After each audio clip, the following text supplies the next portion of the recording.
Retornando com o cardiologista, médico cardiologista Irã Rego, nós estávamos conversando sobre política, exatamente sobre a diferença da política de antes e da política de hoje.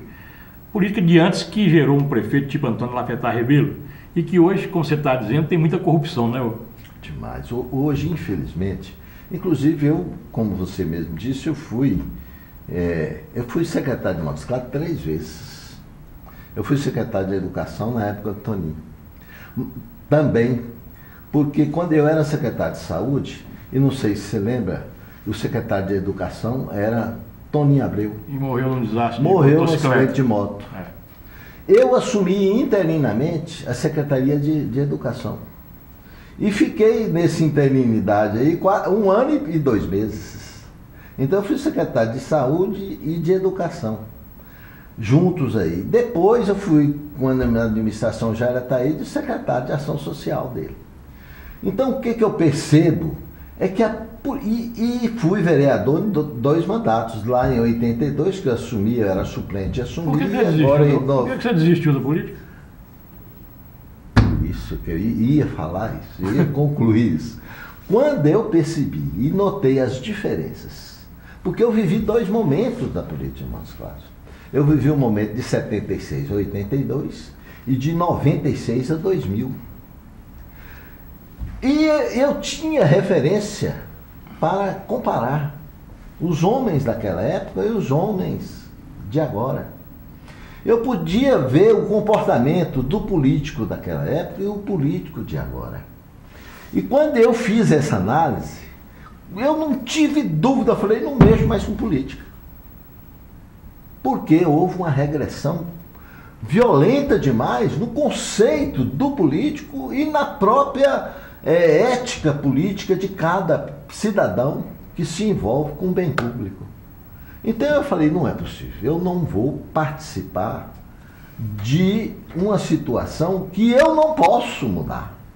E se eu não posso mudar, eu não consigo conviver com uma consciência com aquilo dentro desse meio. Irã, você acha que esse projeto está sendo aprovado, foi aprovado na Câmara e agora está no Senado, deveria até ser aprovado hoje, do ficha suja, do ficha limpa?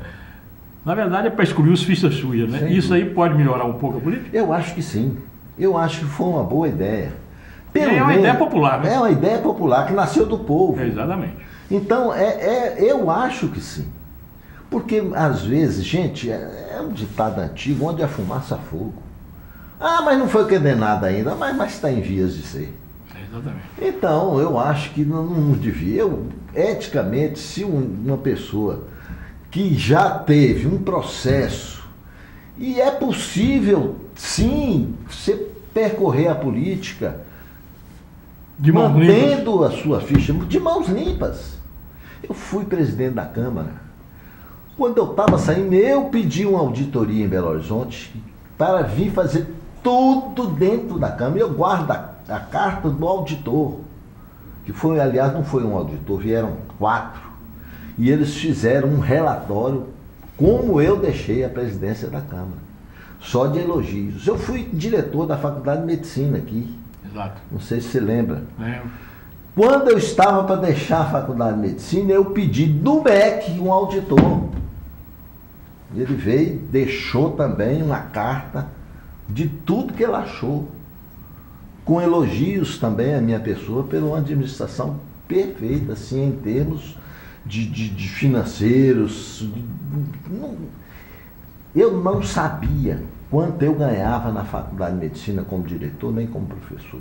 Eu fui saber depois que eu aposentei. Você vê como que era a visibilidade que a gente tinha de um bem público, de uma coisa que você tem que atuar. Hoje, a primeira coisa que se pergunta é quanto eu vou ganhar. Então, essa situação me fez afastar da política. E desavisadamente, aliás, não foi tão desavisadamente, porque Toninho me chamou e falou, não mexe política, não. Ele próprio, não mexe política, não. Você não é pessoa para mexer com política. Ele me falou isso. E eu, teimosamente, inventei. Mas ele era um grande amigo de uma pessoa que foi política a vida inteira, que era o deputado Humberto Souto. É o deputado Humberto Souto. Ele era amicíssimo de Humberto. Sempre foram. E nunca desestimulou Humberto a largar a política, não. Mas Humberto, talvez porque ele conhecesse melhor a personalidade minha e a de Humberto. A minha porque meu pai, ele conviveu com Benjamin Rego, meu pai, toda a juventude dele. E sabia as características da minha família. Como ele também me conhecia, porque eu ainda adolescente, eu convivi com a família de Toninho Rebelo, de Jaime Rebelo. Inclusive, um dos filhos do Toninho foi meu colega, lá no Colégio Santo Antônio, que eu te contei essa história, que pai me mandou para lá, que era neto de Jaime Rebelo, estava lá, que era o Jaime também, chamava Jaime. Nós somos dois, eu e ele. Então, eu acho que ele falou, Irã, não mexe com política, não, porque ele via que eu era muito inocente. Eu não tenho maldade. O povo falou, Irã, você é ótimo político. Eu falei, por quê? Porque todo mundo acha que você vai fazer um trem, você faz outro. Eu nunca imaginei isso, eu fazia o que eu achava que tinha que ser feito. Então eu falei, Irã, você vai viajar amanhã? Eu falei, vou. Para onde você vai? Eu vou a Brasília. Eu viajava amanhã para Brasília. Não tinha aquele negócio, ele está falando que vai para Brasília, mas vai para São Paulo. Não sei. Tinha aquela Zé Maria de alguém, não, né? Então, mas como é que você fala que vai para Brasília e vai para Brasília? Político não faz isso. Irã, mas isso aí é um assunto até que eu queria conversar com você e você levantou a bola, eu vou chutar. Isso talvez não seja por causa do seu lado espiritual, não, porque ao que eu sei, você é espírita, né? Sou espírita. E coisa difícil, porque geralmente médico é ateu. Não é tão difícil assim mais não, sabe? Que... Os médicos ou são ateus ou são agnósticos, né? É isso aí. A maioria, né? Nem todos, lógico. Mas aqui em Montes Claros nós temos 24 médicos espíritas. Às vezes a pessoa não sabe, porque o espírita também não gosta de ficar... Comentando, para que ficar? E inclusive ainda existe discriminação, por incrível que pareça. Mas eu sou espírita, minha família... Mas eu acho que quem assistir esse filme Chico Xavier agora vai acabar essa discriminação. Né? Mas tem tanta gente tão assim, tão arraigada na discriminação que não vai assistir o filme porque é um filme de Chico Xavier. Então falando, não vou lá não, é Chico Xavier. O que tem? Quer dizer, uma coisa que é uma religião cristã, uma religião baseada nos evangelhos. E talvez essa característica minha é que não me fez engolir o ambiente político atual. Isso você tem razão. Eu tenho muito medo de ser contaminado por influências de terceiros.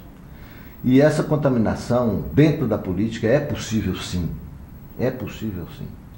Porque nós temos exemplos de pessoas que eu conheço que foram contaminadas, que eram pessoas extremamente corretas, honestas, e no ambiente político ele foi corrompido. Não é que ele era corrupto, ele foi corrompido.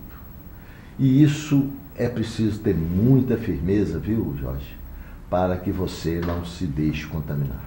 É aquela história, você vai mexer com lama, é muito difícil você não se sujar. Então é preciso agir. E eu tenho medo disso, com toda sinceridade. Eu afastei de política com medo de sair do meu caminho. Eu tive esse medo. Quando eu fiz aquela comparação dos políticos de 1976 a 82 e os políticos de 96 a 2000, onde eu estava muito envolvido, até 2002, porque eu fui secretário de Ação Social, até 2002, parece. Então, a hora que eu fiz isso, eu tive medo. Eu falei, eu não vou mexer com isso, não. Eu estou correndo um risco muito grande de ser contaminado pelas pessoas que cercam o meio político. É difícil. Não é para qualquer pessoa. E a impressão que o povo em geral tem do político é isso, é de que todo político é corrupto. Mas Pode, deve ter as exceções, né? Tem as exceções. Eu até acredito que o deputado Humberto Souto tem uma dessas exceções. Sem dúvida que é. Eu também acredito. Tem alguns, aquele Pedro Simon lá do Rio Grande do Sul. É uma pessoa interessante como é que as exceções se destacam fácil, né? Esse Pedro Simon, eu estava lendo a biografia dele, tem poucos dias. Não caiu na mão, não sei porquê. Que homem fantástico. Aquele sim, realmente. E ele está deixando a política agora, mas está deixando por questões talvez da idade, porque ele já está com mais de 80, né? Então, mas tem as exceções. Humberto Soto, na nossa região, eu considero uma exceção. Doutor Irã, foi um prazer ter-o frente a frente no nosso programa e espero que nós possamos, em outra oportunidade, continuar essa conversa, porque eu queria conversar mais sobre espiritismo com você. Não que eu seja espírita, mas meu pai era espírita e eu leio muito sobre espiritismo. Assisti o filme agora do Chico Xavier, gostei muito, mas nosso tempo, infelizmente, está esgotado. Mas eu estou à sua disposição. 30 segundos para principalmente para falar sobre o espiritismo, que é um assunto que eu adoro, que eu gosto. E realmente... Mas e por que você parou de escrever sobre o espiritismo? Eu li muita coisa sua boa. Eu continuo escrevendo. O problema é que, não vamos falar aqui, mas há uma certa discriminação em publicar. Eu mando o artigo para publicar, a pessoa que é responsável por aquela página. Censura. A censura é proibida no país. Mas a censura religiosa ainda existe, porque às vezes a gente sente, eu estou batalhando aqui um programa nas rádios aí, espírita, não consigo, eu sei que é apenas discriminação. E uma rádio falou, não aceitamos. Mas para concluir, em 2 palavras, mas por que você acha que o espírito é discriminado? Porque é uma religião como qualquer outra. Por falta de conhecimento. As pessoas confundem o espiritismo, que nasceu na França, que é uma religião evangélica, baseada nos evangelhos de Jesus, é cristão. Eles confundem com as religiões africanas, que merecem todo o nosso respeito também. Qualquer religião merece respeito. Diga-se de passagem, mas confundem. É que o tempo está esgotado, senão eu ia contar um caso que aconteceu comigo. Como eu falei aqui, eu sou espírita, a pessoa deu um susto tão grande, falou, mas o senhor médico espírita, parecendo que eu tinha cometendo. É aquilo que eu te disse, porque geralmente os médicos são agnósticos ou ateus. Mas é porque realmente a maioria tem dessa... Mas não está tão... Era mais, sabe, Jorge? Os médicos da época que eu cheguei, sim.